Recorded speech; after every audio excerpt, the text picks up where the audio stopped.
What day did you enlist? I didn't enlist, I was drafted, and I don't even remember what day it was. And but we went, I taken basic training in Blandon, Florida. And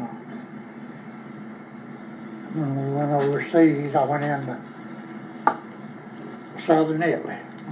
Of course, they done fought through there, you know. We just docked in. What division were you in? 36th Infantry. 36th Infantry. What company? 141st Infantry Company. B Company. B Company of the 141st Infantry of the 36th Division. Infantry Division. Called the Texas Division. Okay, Texas Division. Where did you go from there? I went on to the front lines when I went in when I shipped over, you know. Actually went overseas. Front lines in Italy or? Yeah, up in northern Italy. And then went on into France. We stopped in northern Italy. And then the war done got up to France then. When I got over there.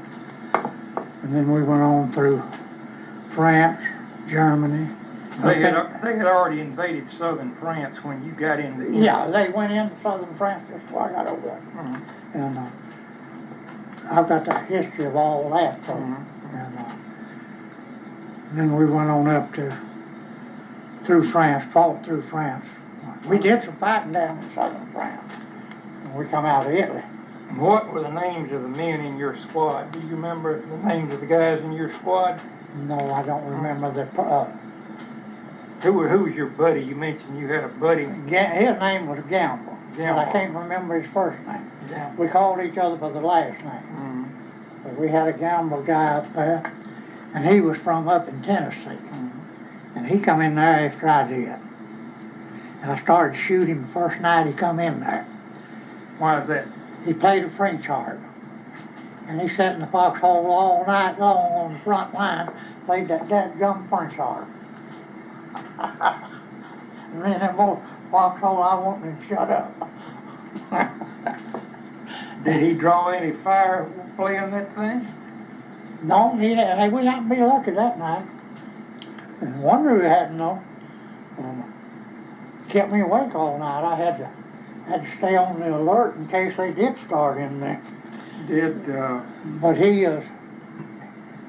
we wound up being buddies pretty well all the way through the war.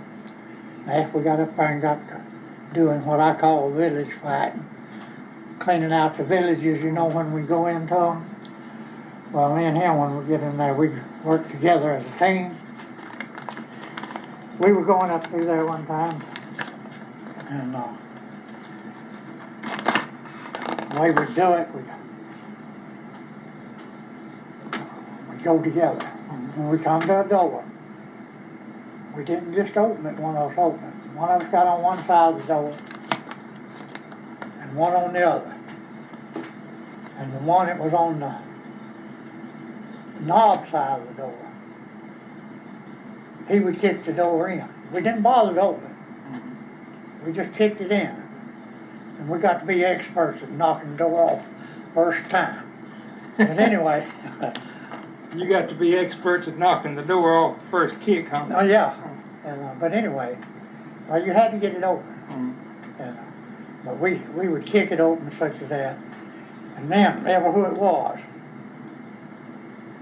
he would, if we thought there were Germans in there, and lots of times we'd know there was, ever who kicked the door open would go right, would open his up. When the door went back, he'd cross this way, and the other one crossed the other way to the walls, and then we'd come about waist high around the wall with automatic weapons. When we got through, the bullets would be just about that far apart, you know. What kind of weapons were they? This guy wouldn't carry nothing but a Browning automatic, one of them big ones. I carried a Tommy gun when we was doing that most of the time, or one of these little old carbines. We kicked the door open one day and went in. We didn't fire when we went in because We didn't know whether there's anybody in there or not. But we was ready, you know, one crossed one way and one the other. And, as we went in, most of the French houses had a big room right here. Well, on the ground floor, there's a door went to the right, a door went to the left. Right up the center staircase, it went to the upstairs. And just as we went in, we went looked upstairs, and that door closed upstairs. Well, both of us at the same time. He started on one side, and I started on the other. We just cut that door in two. Well, we heard a scream. I think Ben heard two of them. Well, we went on up there on the ready, you know, and it was two old women. They were 70, up in their 70s, I know. They were old. They wasn't supposed to be there. They were civilians. And we'd shot them both, one in the shoulder, one in the leg. Of course, that helped us up a little bit. We turned right around, had to get them to the medics, you know, turn them over to somebody else. Did you yell? Did you yell anything before you went into a house like that? No, sir. You didn't open your mouth. The first thing they know, because we was expecting German soldiers in there. See, we didn't say a word. We seen anything suspicious. When that door went open, we just cut the wall. But we did that, and this old boy, this Gamble boy, he's from up in Tennessee, and went all the way through the war with him. He was good. When you first, when Gamble and you got together, you were talking about he was in that foxhole with French Heart. Do you remember if the weather was hot, or was it cold? It was cold. It was cold? It was cold. Winter of 44, 45 then. Yeah. Who was your, was a lieutenant over your squad? Who was the officer over your squad? Do you remember? No, we had a part of the time first lieutenant, and part of the time 90-day wonders, Fort Benning, second lieutenant. I couldn't tell you who they was. We happened to be lucky enough to have a good squad sergeant, you know. And then I wound up being we wound up being, you know, together in the, I wound up being radio man after we got into real combat, you know, after we went into battle. We got them. After y'all got shot up these houses you were talking about, and those old women got injured, were there more houses later on you went into? Oh, yeah. See, we just go into a village. In France, in Germany, and northern Italy. They'd have fields. They have fields all around the villages. These folks together up in villages, farming, you know. And they was usually a square village. And, you know, streets and all through. Well, we'd hit a street and we'd work that street. Take it as we come to it, you know. And what we're doing is clearing the houses. And then there was our rear echelon people, you know, would come on in behind as we moved out. And or lots of times we'd go up and take a town, you know, and combat. Well, when we cleared the town, you know, and the Germans and all, a lot of times we would set up and move on out. But there'd be some back people coming on in and take over the town, you know, to hold it till we got located, stuff like that. Were you in on the Rhine crossing? Did you get in on that, or crossing the Rhine River? Yeah, we crossed the Rhine. We went up through the Siegfried line. I was right after Siegfried line when I got wounded. And I come back and... What do you No, remember? wait a minute. I didn't actually cross the Rhine River during combat. We went on in there. I got back up there just after they got across the Rhine. And we got into those concentration camps. Do you remember what happened when you got wounded exactly? Do you remember Yeah. the situation? Yeah. What exactly happened? We was on this, like we was doing village fighting, you know. We come to this town here, Wiesenberg, Germany. Wiesenberg, Germany? We taken it, and we was fixing to move out, going across. We headed for the Seaford line, and like I said, I was radio man, and I had to stay right close to the captain. So we lined up just outside of this place, you know. Before we lined up there, though, the captain and I had walked all the way around this field, all the way around it, scouted it, you know. Wouldn't let nobody else go. We just me and him went. What rank were you then? T5, I guess. But anyway, we went on up there. We done made a circle and come back. And we got ready to move out to go to this other town. And he told me to call. Our commanding officer told me to call them on the radio, you know, and tell them to move out. Well, I was calling them on the radio, and I started walking out. And well, and then we all got lined up, you know. And we got out there, and we got out right in the middle of that field. And I was told, now I don't know, like I said, I got wounded. But they said there were 16 machine gun nests around that area, you know, next to the field. And they opened up on us. So, they was, I don't know how many got killed out there. But I was with my outfit, you know, my group, and so when I got wounded, well, when they opened up, I hit the ground. And I had this big old radio. They called it a 48 radio. And they said it weighed 48 pounds. I don't know whether it did or not. But it was heavy enough anyway. And I could cover a pretty good area with it. But anyway, we got up there, and this,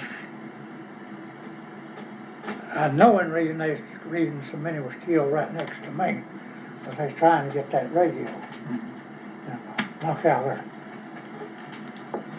communication.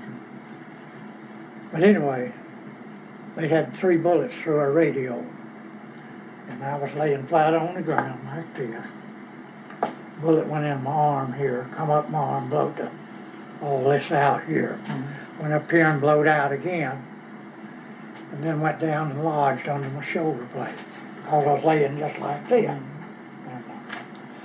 But when I cooled down enough, I could, you know, check things.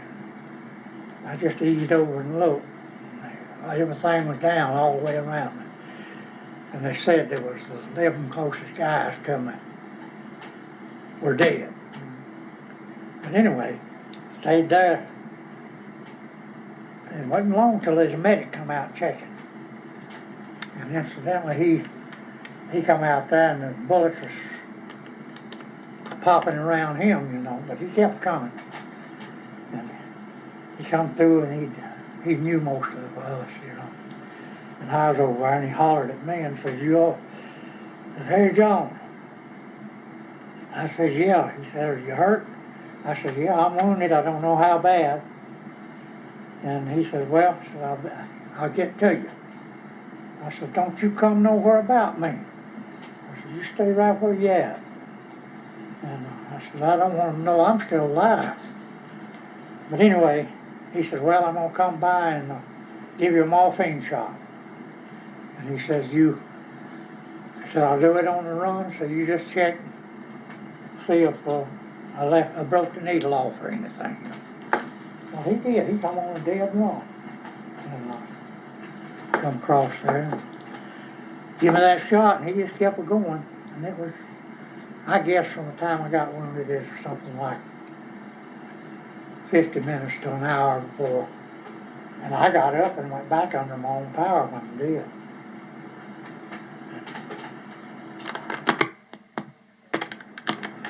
And we checked that, see, I went to the field hospital first.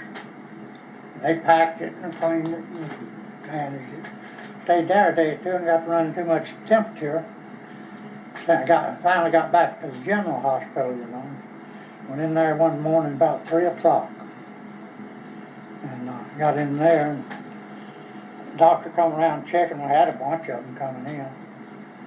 He come around checking, and he looked, seen what it was. He told me, he says, well, he caught hold of my shoulder back there, and when he caught it down there, I hollered.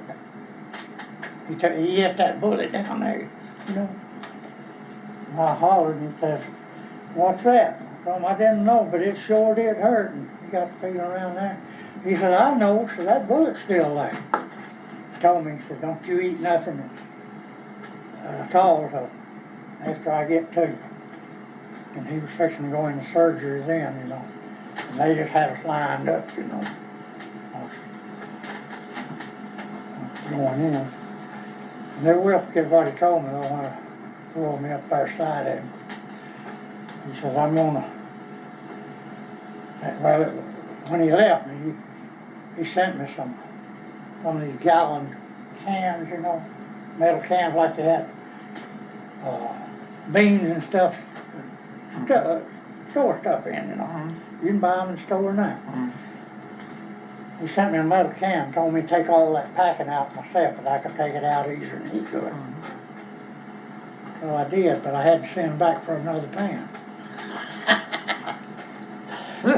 But when I got up there, he told me, I was cleaning it up. He said, I'll tell you what I'm gonna do. He said, when I get in there and all, he said, I'm gonna look at it real good, and he said, if it's got to come off, he said, I'm gonna do it while you're under. What do you think was the first thing I looked at as far as that? Got that hand up there, see if I still had it. Still had it. But that was, you know, that's one of those things. After you got out, how long were you in the hospital? Oh, I don't know, it was just a few days. It didn't take long until I was back on the front line. I went back and then we went on in there and began to... Was that Well, more? we was taking over Germany then. Okay, you were in Germany by then? Oh, yeah. When I went back, they was in Germany. Mm-hmm. Of course, we was inside of the Sigfrid line when I left there about it. When you got wounded, you were in sight of the Siegfried line? Yeah, near about it. We was just right there, you know. We were done aiming for it anyway. And, back before we got up there, we were going up through France, northern France, and up through the Vosges and up through there. Well, we come back off the line one time. Oh, let's back up and start at Hagenhof, France. We did a lot of fighting in Hagenhof, France, trying to hold it, the first one thing. But anyway. The Germans counterattacked y'all and... Oh, yeah, they would counterattack. Sometimes 2 or 3 times before we could blow them away. But anyway, we got that done. Got up there in Hagenhof, France. Well, we done went through Hagenhof, France. On that above there. We come back to Hagenhof one night. My company did. My squad, what we do when we come back to a town like that where we done been through for rest, you know, a couple of days or something like that. We come back into a place like that. And we just take over a building, you know, enough sleeping room for about one squad to the building. We didn't bounce them all together, you know. And we got there tagging all one night, and me and this old boy I was talking about, my buddy, he was in the squad. We got the squad in there and bedded down. Well, we got in there, and we went to the mess hall and got supper and everything. We come back, and we was going to bed down early, you know. And did fairly early. But there wasn't supposed to be nobody in the buildings. Now, they're supposed to be clear. There wasn't no civilians supposed to be back in there. And we went there and went in this house. Like I said, staircase went upstairs. But me and this, my buddy of mine, we just bedded down right, so there's sleeping bags down right next to the staircase here. The other boys scattered out over here. But way in the night, I heard a racket upstairs. It woke me up. I couldn't figure it out. I decided I'd better check that out, and I reached over and punched old Campbell. I said, boy, grab your gun and let's go. Go holler at him. Get it. Over 100. So where was we at? You had come out of the hospital and went back up. Went back up, yeah. So, and you had gone. We went to this open up one of the, I believe it was Landsberg place, and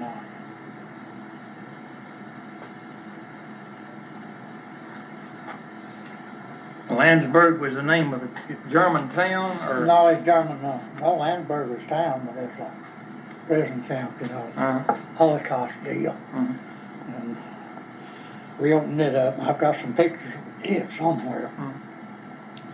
I don't know if it was in there or not, but anyway, we got some pictures somewhere. How long, when y'all went into Germany, how long was it before you came to that concentration camp? Do you remember? No, I don't remember. I lots of that I don't even remember. I just remember being there. And, but anyway, we went in there and opened doors. It was a pitiful sight. I'd taken pictures with a camera myself in there. Went back to quartermaster, and I got my pictures back, but I reckon they made 2 copies of them because the Tuscaloosa News come up with some in their paper. Because my brother-in-law, he wanted to know, said he just didn't believe all that stuff. I told him all his soul that I'd taken them pictures myself, and I showed him some I had. He said, well, they're the same pictures. I said, yeah, they're the same pictures.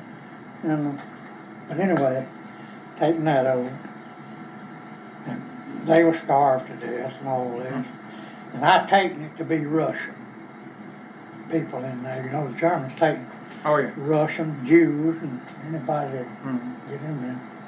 And, so you think that was a Russian a camp where the Germans kept Russian POWs or something like that?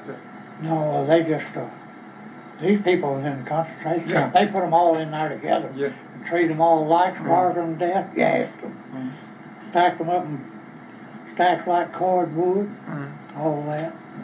And, but these 2 guys were alive, and when the gates were open, they taken off. This chicken yard just across, just a little piece there. Now, they were so hungry, they got in that chicken yard, caught them a chicken, and just pulled it apart and was eating it raw.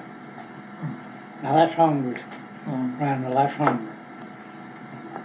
Of course, we didn't have time to mess around, and, you know, I just got what I could out of it and left. But it's heartbreaking to go in there. But this other deal I was telling you about a while ago, started on a while ago, about, wait a minute, I heard the racket upstairs. I punched old Gamma, I said, get your gun and let's go. I had a Tommy gun, grabbed it and we went upstairs. We went checking the doors as we come to them. About the 3rd door we opened, there's a woman screamed, don't shoot, don't hurt us, don't hurt us. And it's a young like woman, and she wasn't an old woman or nothing. And I told her, well, I asked her what she was doing there. I said, you're not supposed to be here. And I said, it's too dangerous.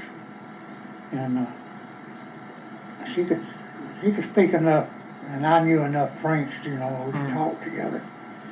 And that was when we come back to Hagedorn. But her and the little boy hadn't had nothing to eat for 7 days. It's pitiful. So me and this other guy, we raided the mess hall. Now, I mean it just like I said it. We raided the mess hall. We got them something to eat. Come back, fixed it for them. And I told old Gamble, I said, now listen, I said, you watch that woman. I said, you get over there and reach her. And I said, you watch her. And I said, whatever you do, make her eat slow. I said, let her take a bite. And then I said, it don't matter if it's 15, 20, 30 seconds before you let her take another bite. And I said, just make her eat slow. And I said, I'll take this little boy, which was 5-year-old. And we did. We got him fed. And we stayed there 2 or 3 days, and we kept him fed till we left.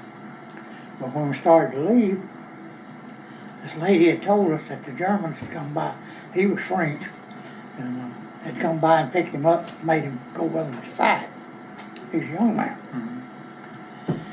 Well, when we started to leave, she said, well, I hope y'all don't have to shoot him. And I said, well, I hope we don't either. But I said, lady, we can't take no chances. I said, when we run into a firefight, we ain't got time to ask questions. We act, and then if there's any questions to ask them later. But anyway, it went off at that, and we left. Well, went on, got through the war, and come back. And I was back down there in southern France, in Nice, France, actually waiting on transportation to come home. And we got down there, and I was working prisoners of war. These were prisoners now. We take them out of the compound and worked them, you know. And I was building a runway down at the airport with the prisoners. But they was building. I was down there, as old saying goes, supervised and carrying them out and taking care of them, you know. Anyway, on a rainy day, jail or something, I'd go pick up my prisoners, you know, if one of them wanted to come. If they didn't want to come, they'd stay in camp. Well, I'd pick up what wanted to come, and they'd come over to where we was bivouacked, you know, and so that clean up our rooms and all, and do our washing if there's any to do, and stuff like that, you know. Well, this guy, when I went back there and started, you had my prisoners coming out. I don't know that. Probably 15 of them that I was working, maybe more at time. But anyway, I found out he could speak a little English, you know. We got to talking. Okay, that was good. And we went over one time, got a work order to go stop up on one of these oval doors in an entranceway on the hotel. Block it off, seal it up. Well, we just got a sheet of plywood and went over there, heavy plywood, and when we got over, I told this guy's name was William. I don't know what his last name was. I said, William, I said, take that piece of plywood in there, measure it, that door and all, cut it, put it in that door and close it out. So I watched him. I hadn't been there long. And I watched him. He went in there, stood the piece of plywood up here, turned around, got him a pencil, started over the top of it, you know, made him a circle over there and come down. Marked it, on down. Never got a ruler or anything. Went out there and got him a saw. He sawed it out. Got it sawed out and brought it back in there. So there's one burnt piece of plywood. You know what he had to do? He had to drive it in there. I told him, I said, William, you that good? I said, you're my foreman now. I said, we built buildings such as that, you know. I said, you're the foreman now. And I said, I'll just... But anyway, it went on. Going back to this other stuff. Went back in there, and went and got him one day, and he come over there, went in my building there. I had a couple of rooms, and me and another guy did, in a hotel. He went in there, and he cleaned it up, and made her bed, washed everything up, cleaned it, you know. It was just a pouring down rain. I got over there right after we eat about it when we got our mess. I was eating a bite and come back in there, and I went to writing letters to home. Well, he didn't have nothing else to do, he was just sitting up there mumbling his fingers, you know. So I happened to think I had a bunch of pictures like these here, you know, that I'd taken too, you know. Oh, I said, hey, William, would you like to have some pictures? And I had a picture, when I left up there, I'd taken a picture of that woman and that little boy. He's sitting over there looking at those pictures. Directly he let out a war whoop. I mean, he let out one. I jumped up and I said, what's the matter, William? He said, where did you get these pictures? I said, I taken them when I was kind of going up through the war. I said, why? He says, that's my wife and little boy. He was a man that got stuck off. And he hadn't seen them in way over a year, nearly 2 years. I just sat down with him. I told him all about what happened. You know. And when we found him, I come back down and I told him that nobody, I made them stairs off Lincoln to the rest of the squad. You know. I said, if anybody goes up there, needs to go up there, William or I one will go with them. I said, don't care if you're going up there, but one of us will be with you. And I told William all about that. So he was just, man, he was just tickled to death. And I told him now, all I could tell him was that when we left them some food, and they were well. And I gave him the picture. Well, I think